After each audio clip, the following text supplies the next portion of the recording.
video, I'm going to be doing an overview of the Tavor7. There's actually a bit to talk about, so just bear with me. So there's a few lessons learned because I've had this thing for 3 months. There's a few things to actually cover. So if you want to kind of skip past this and just look at what I've written about it on my blog, go to doitrightak.com, link down in the description.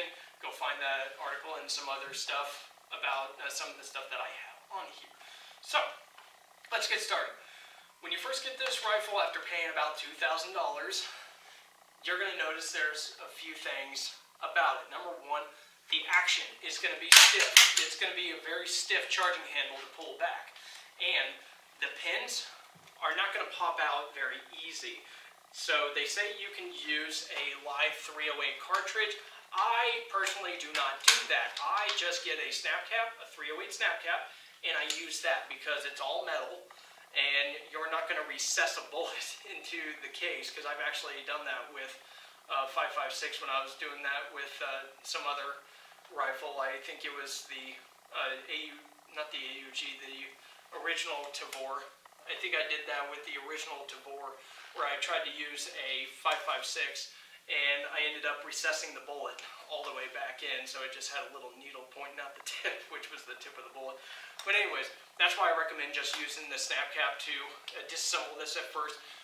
Now rest assured, the more you shoot this, the easier it's going to be, because the vibration that's going through will actually loosen it up, and it will kind of wear the surfaces a little bit, make it a lot easier.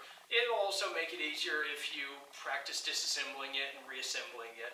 It's very simple, very easy to put everything back together, very easy to take everything apart, very easy to switch things around on this rifle. Very awesome for anybody who's left-handed or left-hand curious. So, with that said, next thing to note is the manual of arms for this. In the manual of arms, you do have options, and we're talking specifically about reloads. Now, the one thing that the original Tavor that I had did not have, that this has, is the ability to lock the charging handle up. Kind of like an HK, right? Well, that means you can do HK-style reloads, where you basically get this back in and then send it home. So obviously it's not going to work because I have no rounds in this magazine. But anyways, that's an option if you want to do HK-style reloads. But what makes this a lot better is it makes malfunction clearance so much easier. So much easier. You just lock the bolt to the rear, check out whatever is inside, take care of it, send it home, rack it, put the magazine back in, charge it, and you're good to go. So that's the one beauty of this thing. Or you could lock it open and then put the magazine in, send it home like an HK. It's up to you. You have options. That's the beauty of this thing. Also, when reloading, I've noticed that this bolt release right here is not all that sensitive to being jarred. Because with the original IDF Tavor, what would happen is this thing would be locked to the rear, and just me sending it forward, because the way I would do things is I would retain the mag, or I would swipe it and just eject it, get my next, I would have it in this position. Once I got my next mag and I was ready, I would send it forward like this, and just jarring it, just moving it like this was apparently enough to kick the bolt hold open down, or somehow jar it to where it would send the bolt forward. That was the bad thing. I have not had this happen. The only thing that's actually happened is when I was doing transition drills, I would bump into my pistol mags that I have on the plate carrier, and it would send it home. But, you know, that's understandable, that's fine, whatever. So, that's just a no. So, me, I'll just use the bolt release to conduct reloads, but even so, it's just easy to rack it if that doesn't work out, if it does get sent home. So, just know you have options. So, when you're conducting reload practice, I guess you could say, you need to be careful about how you are treating this charging handle. Now, I'm not saying that this thing can break. I'm not saying that this thing will break. However, this thing has features to it, or a feature to it. The feature that this thing has is it allows you to switch it to the other side of the rifle if you are left-handed. And you can see here, this detent, you depress this detent with something like an Allen key or even a live 308. the bullet, and you pull it off while depressing that, and you stick it on the other side.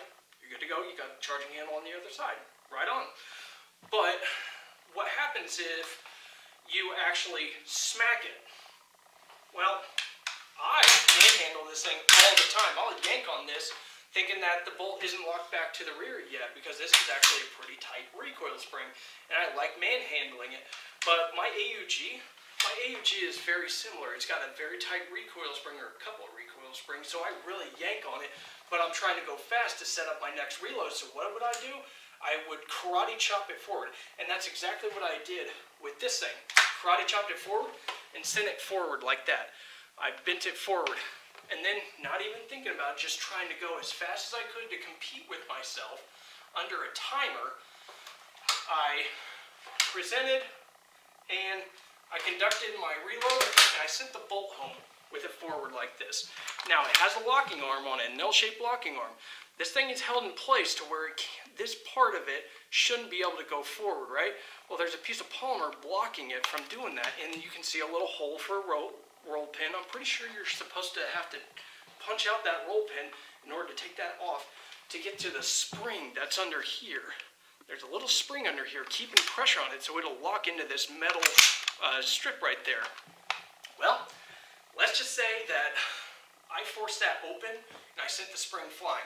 I effectively screwed that part up. Now, it doesn't screw it up functionally. I was able to find the spring, get it back in there, and it was all good. So I just have it wrapped in electrical tape now to prevent that from ever happening if I do something stupid like that again. So that's just a note for all of you guys. If you're actually wanting to treat this like a fighting rifle, just know your system, basically. That's just a little data point I wanted to pass on to you guys. So the gas system, I haven't really messed with the gas system all that much, and I've noticed that the ejection has been beautiful. It's been smooth on the recoil. The recoil on this thing is so nice because it's pretty gentle for a 308. It even beats my PTR 91 in just the feeling. You don't feel like it's coming back at you and smacking you really in the shoulder like the PTR 91. It's relatively low in recoil, like there's not really any flip really, but you can feel the vibration in your shoulder. You know something is getting smacked in that gun, and that is because the whole bolt is coming back and smacking the buffer in the buttstock, and then that's getting transferred into your shoulder. It's not really violent, but you definitely notice that stuff is moving in there, and you have to control that movement of the rifle while also getting the gun back on target. You kind of have to recover from both. What the gun's doing to itself and what that recoil is doing to you. So that's a little different point here. Now I have shot other 308s. I have shot the Desert Tech, and I have not shot like the RFB or anything, but comparing this to the Desert Tech, night and day different. You would think that the best thing I can say about the Desert Tech is it's a bullpup. That's the nicest thing I can say about it. The honest truth is it was very violent on the recoil. There really wasn't much control. There wasn't really much manipulation of that gas in a good way. So I don't think that thing would really be all that fun to shoot like a fighting rifle. So that wasn't even on the table for me. I fell in love with this thing when I first shot it. I was like, are you sure you didn't give me a 5.56? That's how nice it was. So I do recommend that you get the CQB comp. Don't let this thing rattle your cage when you're shooting it fast. I'm telling you, it will happen if you're shooting fast. The recoil's nice, but when you're rattling your cage just by shooting out in the open, imagine how it's going to be when you're actually in a lane and you got a wall next to you. That's just how it is.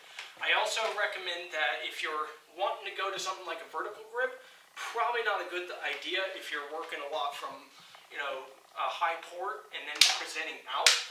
That's probably one of the things that would probably inhibit you is having a vertical grip, depending on how low it goes.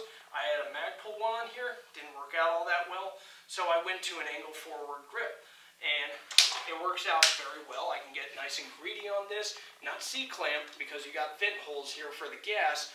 I'm not sure how much that would actually hurt, but you know, I'm not going to tempt fate and screw with it. But it's just a note. I think the angle forward grip is just right for this, and it works very well for getting good control and good pull on when you have it shouldered. You're able to pull in very well. So that's my recommendation. Obviously, work with your rifle, get yourself some 25 round magazines for it, and yeah, have a good time with it, but practice, practice, practice.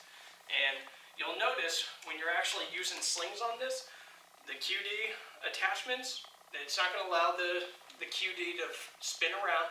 You got 90 degrees at a time. You can either be in this orientation or this orientation, so it's not going to do all these goofy little spins on you, so that's a good thing.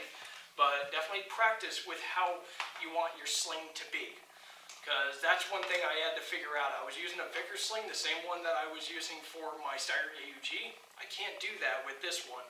It doesn't work very well having a sling here and here, or attached here and here. It doesn't really work all that well. I've tried a few different combinations, and the best way that it works is really using this one point that has bungee on it. It's pretty heavy duty, a little bit heavier than it probably needs to be, but it works well for my needs.